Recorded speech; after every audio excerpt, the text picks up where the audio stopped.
नमस्कार।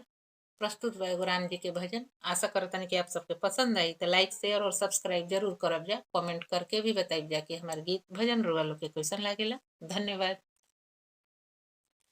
कर जोरी विनती मनावतनी मनावतनी अपन राम जी के आरती उतारतनी।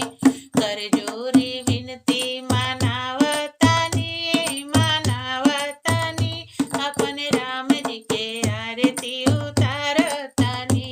अपन राम जी के आरती उतारतनी। शीस मुकुट सोहे लीलरा पचंदन हृदय से करी प्रभु राउर वंदन।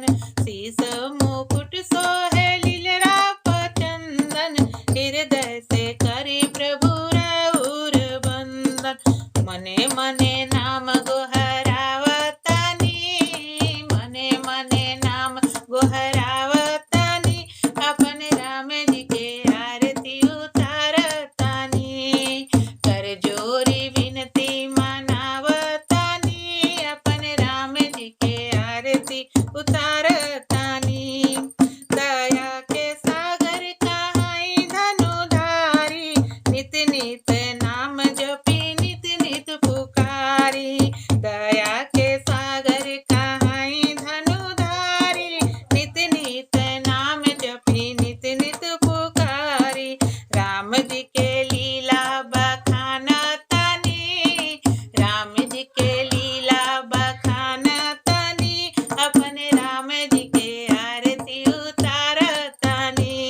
हो कर जोरी विनती मनावतनी मनावतनी अपन राम जी के आरती उतारतनी। भूल चूक करी क्षमा करुणा निधान प्रभु राउर सेवका बड़ा नदान प्रभु। भूल चूक करी क्षमा करुणा निधान प्रभु राउर सेवका बड़ा नदान प्रभु।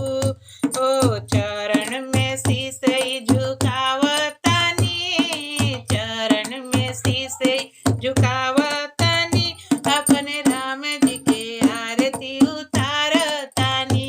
अपन राम जी के आरती उतारतनी।